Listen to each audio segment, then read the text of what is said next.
friends, and welcome back to my videos. Today we are talking again about English language, English grammar, and especially we are talking about 5 alternatives too. So in my last videos we already talked about 5 synonyms, 5 phrases which could be good alternatives to some words that we usually use every day in everyday life, and most of the times we tend to repeat them again and again and again. It's not elegant, it's not pleasant to read or to use those repetitions, so it is much better to use other words, other phrases, expressions, which could be synonyms or anyway similar expressions that are more specific for a certain circumstance, for a certain situation. Okay, I saw that you really enjoyed my previous video about this topic, and so we're here again to see other 6 words and their alternatives, so there are 5 alternatives. Let's start with the first word. The first word is very used. It is very. Alright, it's an adverb. We use it before an adjective usually. To emphasize that adjective, to increase the power of that adjective. But there are many other ways, positive or negative ways to emphasize an adjective. Let's start from the first one. He drives incredibly fast. It's not good. Incredibly, so in an incredible way. It's it's much more emphasized than just using very. Okay, so incredibly is the first synonym. Second synonym, I find German exams terribly difficult. This is what my German students tend to say. Right. So this is obviously another way to emphasize the adjective difficult. It's not just difficult, it's terribly difficult. It's obviously in a negative exception, it's in a negative way. Also in a negative way, my example number 3, those news were horrifically sad. Horrific is obviously something negative. Horrifically sad, they are extremely sad, extremely in a very negative way. Now pay attention that sometimes also we can say negative adjective or adverbs could be also used in a very positive way while speaking. For example, she's terribly smart. Obviously it's not negative, I'm saying that she's very smart. Same happens with the word terrific. Okay, especially in America, it's also a way to, when we say, oh, it's terrific, we mean it's great. We don't mean it's awful. So pay attention that sometimes it may also happen with horrific, but not that much actually. But it can also happen with terrible, with terrific, that a negative adverb, a negative adjective could also mean a positive thing. So pay attention to the translation. It's not so easy maybe for non-native speaker to understand. We have to understand it from just reading the context. Then again, she played fantastically well, so extremely well. Obviously, this is a positive thing, okay? She's playing very well, but it's more than very well. Okay, fantastically well. I'm really so thrilled and enthusiastic. Then the 5th example here is also another way to say very. It's not a positive or a negative way, there is no quality there. We are considering the quantity, okay? So not the quality but the quantity. The results of the study that's plural, of the study are hugely significant, are hugely meaningful. Okay, so we are talking about the quantity of that meaning. Okay, I'm not saying whether it is positive or negative, it doesn't matter. Okay, I'm saying that it is a lot. Okay, so hugely from the adjective huge, which is big. Alright, let's go now to the second word. It's another adverb. It is then. So then I always repeat same thing. Be careful not to confuse this verb, here, then with the e, THEN, with the other word THAN. Okay, then that one with the a is used for comparative forms, majority or minority comparatives. This word here with the e means after that. Okay, another very common mistake, and I'm talking to Italian people because I'm Italian, we've got a lot of Italian students and pupils. They always make the same mistakes. I repeat it again and again, but I know that many other non-native speakers make the same mistake. We tend to substitute then with the word after. It's wrong for a very simple reason. It's a grammar rule here. So then is an adverb, so it can be used all alone by itself. Okay, then after it isn't an adverb, it is a preposition. So you need something, you need a noun after that. Example, after work I went out. After the party, I went to bed. After talking, okay, in this case it is a verb, talk, to talk, used as a noun with the ing form after talking. So after the action of talking, okay, something else happened. Okay, after all alone can't exist. It needs something after that. All right, because it is a preposition. So you can't say after. I can say, well, I went out, I had dinner, then I came back home. It's perfect, but I can't say I had dinner after I came back home. It's wrong. I have to say after dinner I came home. I have to put something, okay, together with after. So let's go back to real alternatives, so the correct alternatives here. The first one, so there is an explanation here. So after the performance, the judges will meet. Following that, they will announce the winner. So I'm giving I'm explaining a situation. Okay, there's a performance, and after the performance, the judges meet. So I have told something here, and then I refer to that happening, to that thing I've just talked about. Okay, and I'm saying following that thing I've just mentioned, following that, they will announce the winner. Okay, so I say something, and following that something, okay, something else will happen. Second situation, much easier. This is a recipe, okay, it's sort of a list of instructions. Mix the flour and the eggs. Next, add the sugar. Okay, so that's the following instruction I give.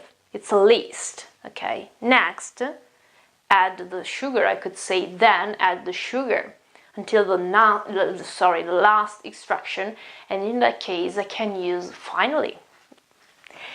Then the third one here, I'm also giving instructions here, but I am just giving directions here, turn left and turn right.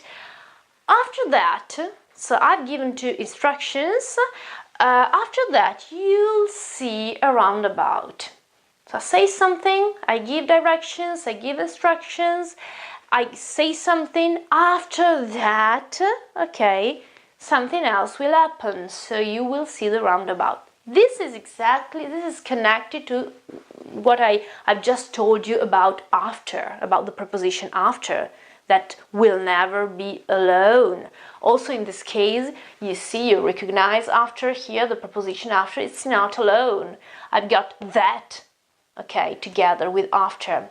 So if it happens that maybe you are used to using after all alone and you tend to make that mistakes, and sometimes you can't help it, and while talking you understand you're listening to yourself, and you hear that you are making that mistake, you have already said after, all right, you put that or this after that, and it's not a mistake anymore.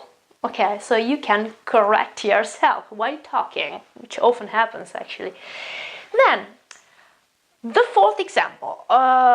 This is more formal, okay? We find it in reports or similar essays or so.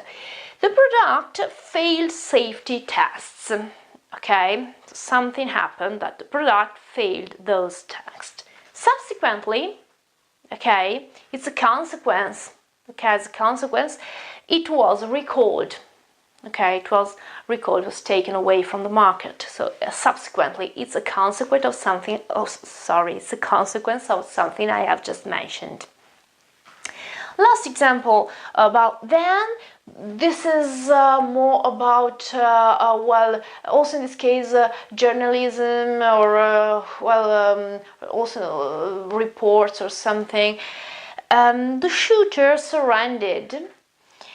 The police thereupon arrested him. Thereupon means next. Okay. Thereupon has got a maybe difficult spelling for non-native speaker. It is THEREUPON.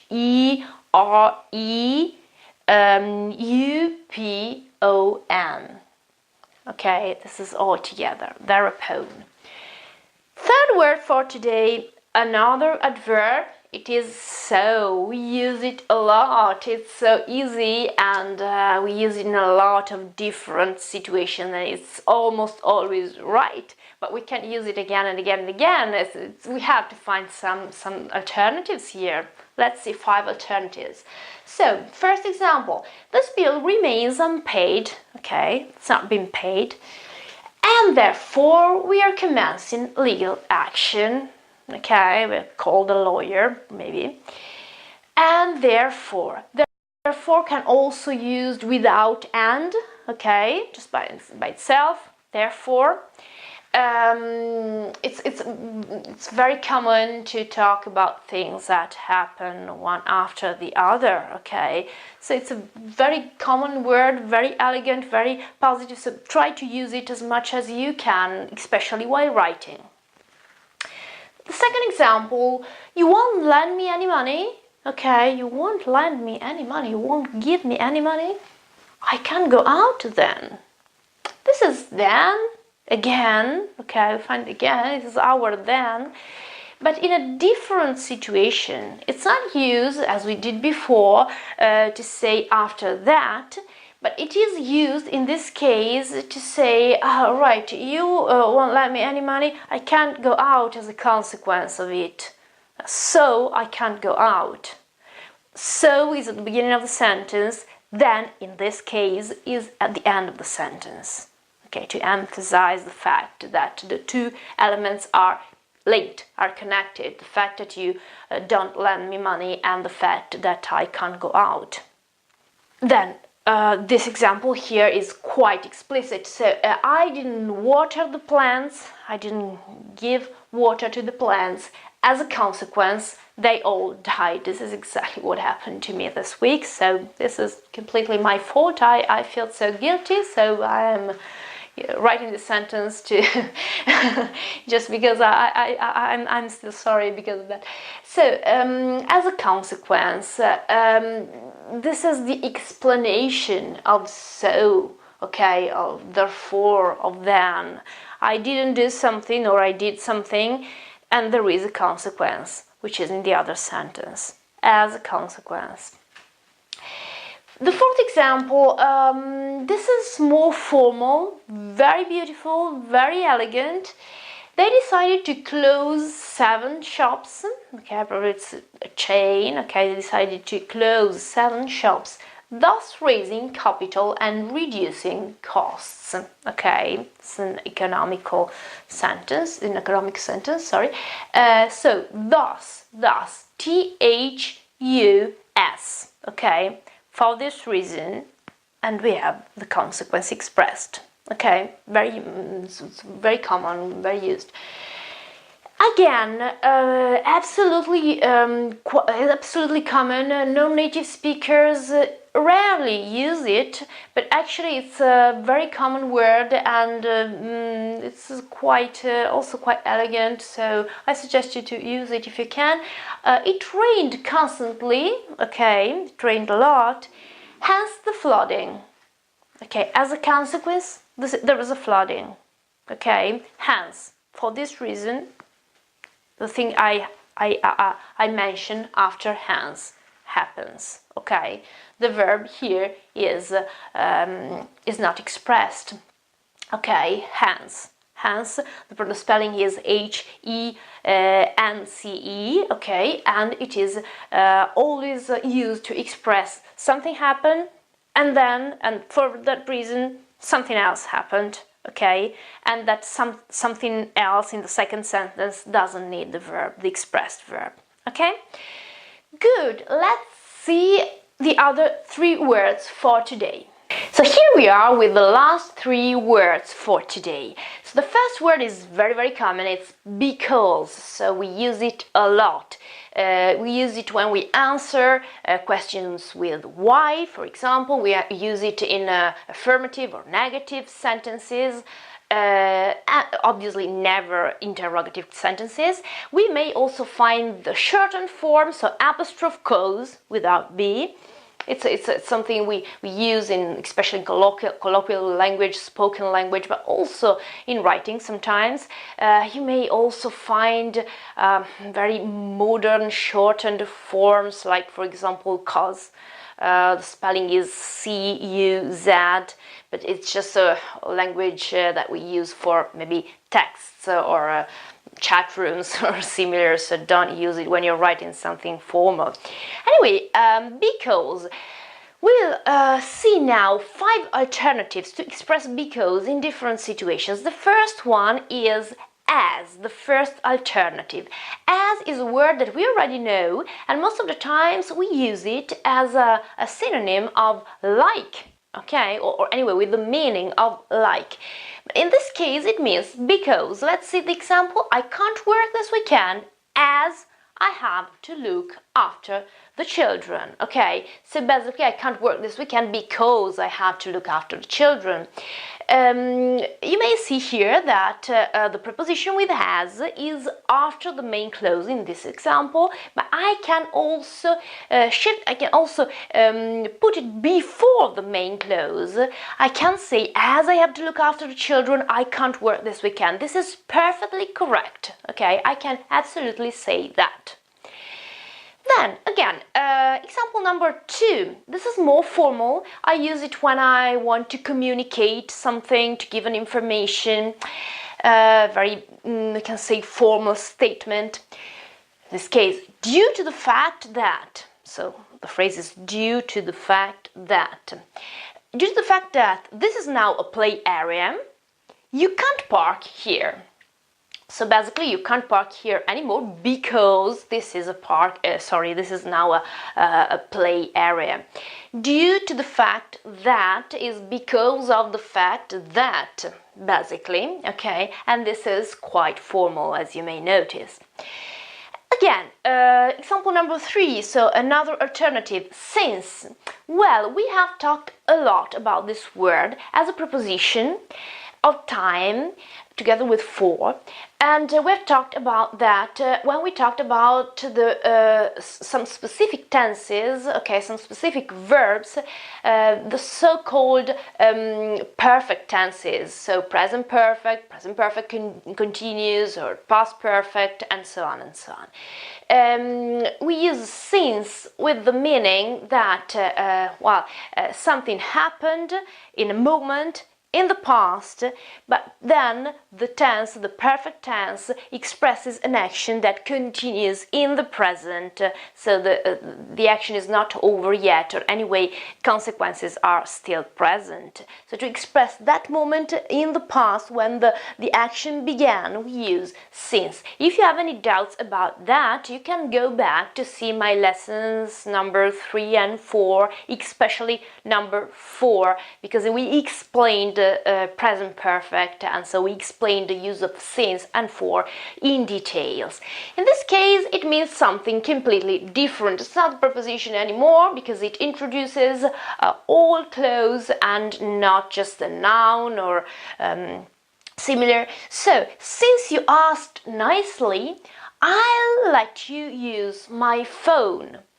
So basically, I will give you my phone, I will let you use my phone because you asked nicely, in a nice way, in a polite way. Since, in this case, is absolutely as a synonym of because, and you may notice that the clause with since in this case is at the very beginning of the sentence. It's before the main clause. So this is how we use since in this case, obviously, with this meaning, okay? The preposition with because is usually after, okay, the main clause. The preposition with since is before the main clause, so at the very beginning. Again, number 4, owing to. Owing to is a synonym of because of. Not just because, but because of. Because after this expression, I don't have a verb, okay, I don't have a clause, but I've got a noun, okay? So owing to bad weather, the match is off, okay? Because of bad weather, the match is off. That's the same. So owing to or because of introduce a noun, in this case weather, bad weather, okay?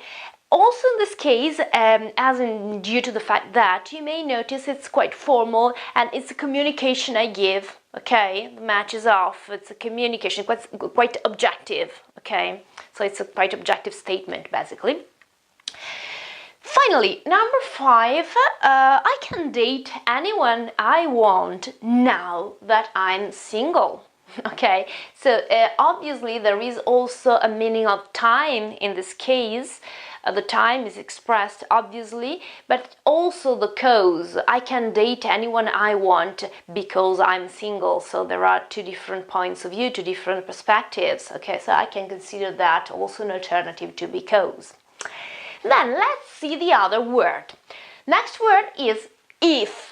We have talked a lot about if, especially in my lesson number 7, because we explained the if clauses, okay? So if you have any doubts about if clauses, just go back to my lesson number 7 of this playlist. Here, the title is If Clauses. Well, we said, I can't explain that in details now, but anyway, I have to tell you because this is also what we use here in these alternatives. We said that if clauses require very specific tenses, okay, as far as verbs are concerned. There are 3 types of if clauses, 4 actually, but now we'll talk about 3. Okay, the first one, type 1, is reality. Okay, and in this case, the if clause has got a present, simple present, and the main clause a future with will.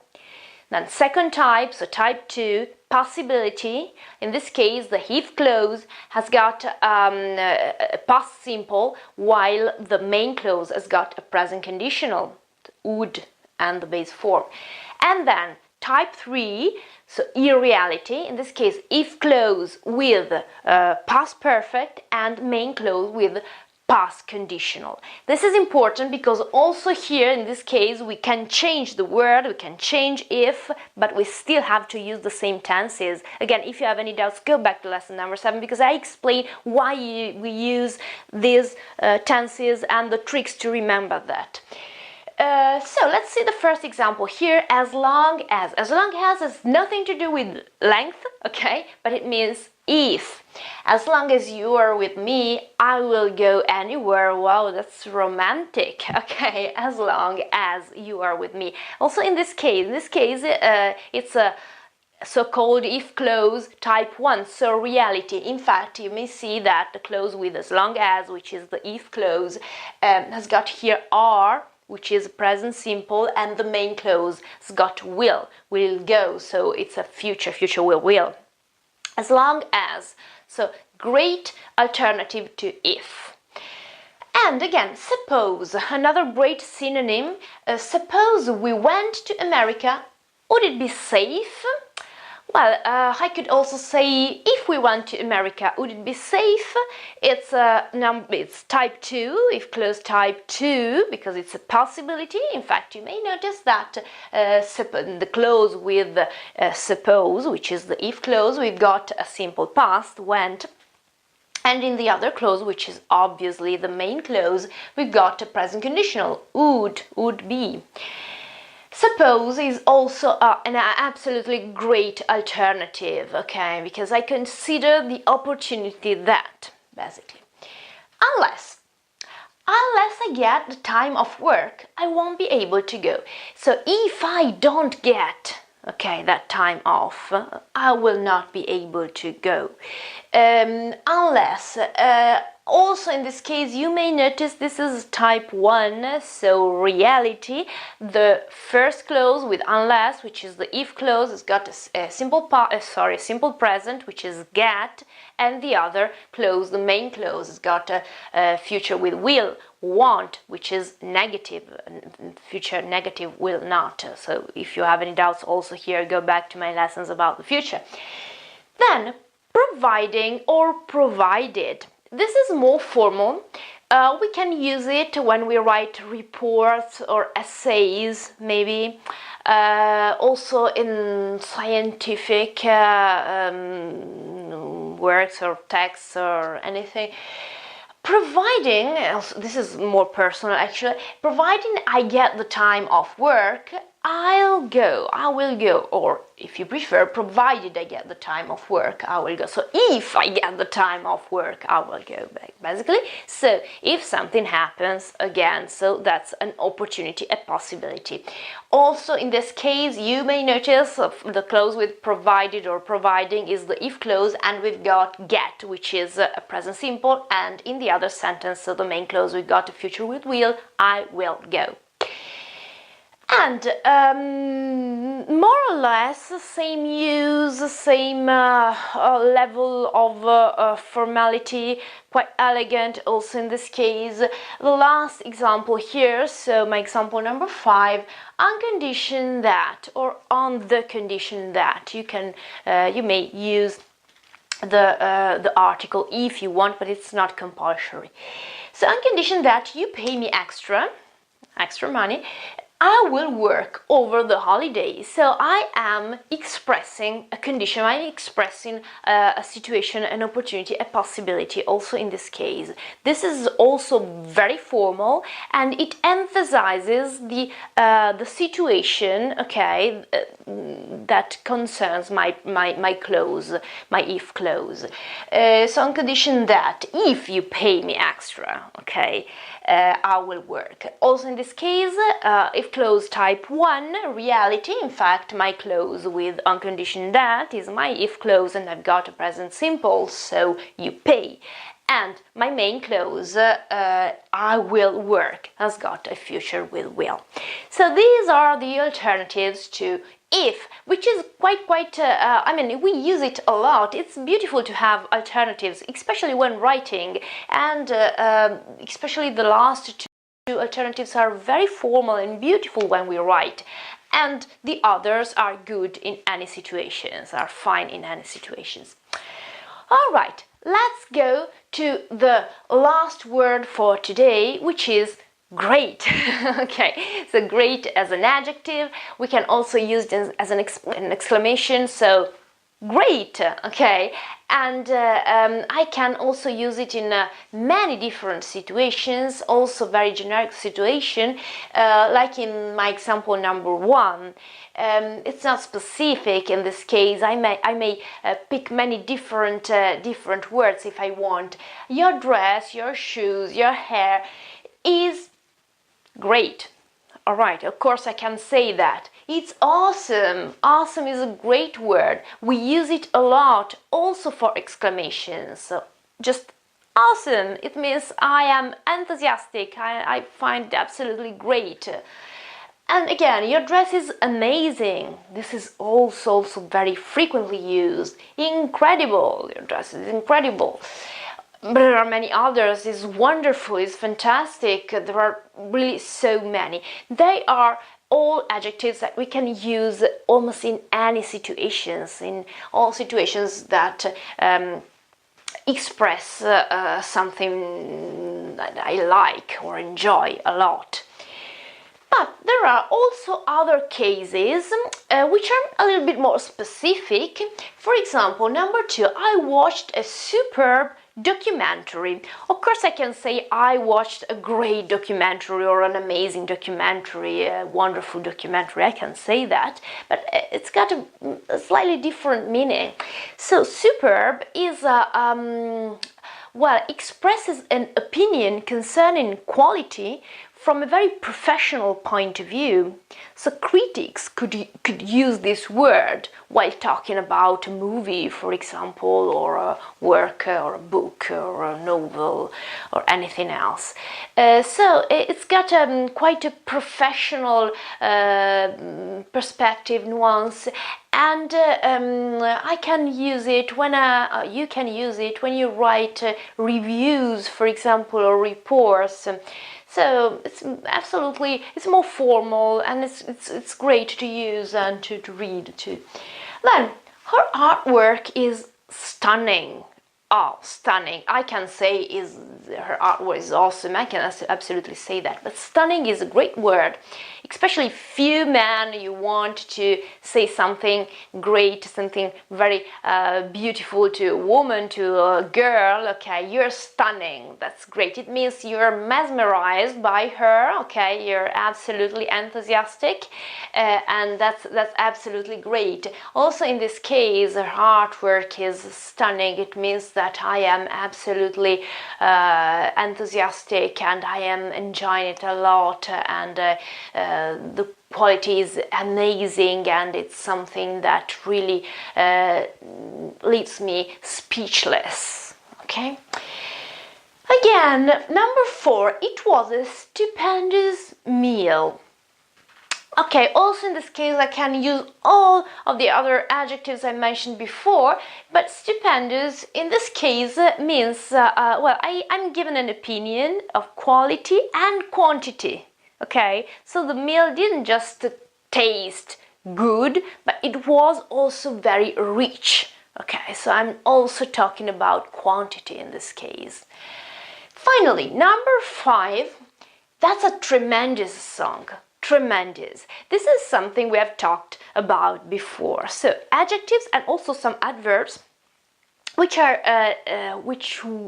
could be negative. The first meaning could be negative, but actually I'm using them in a very positive way to mean the opposite. If I say it's a tremendous song, I mean it's a great song, okay? If I say something is terrific, especially in American English, I mean it's fantastic, it's awesome, okay? It's not terrifying, it's terrific, it's different, okay? So tremendous.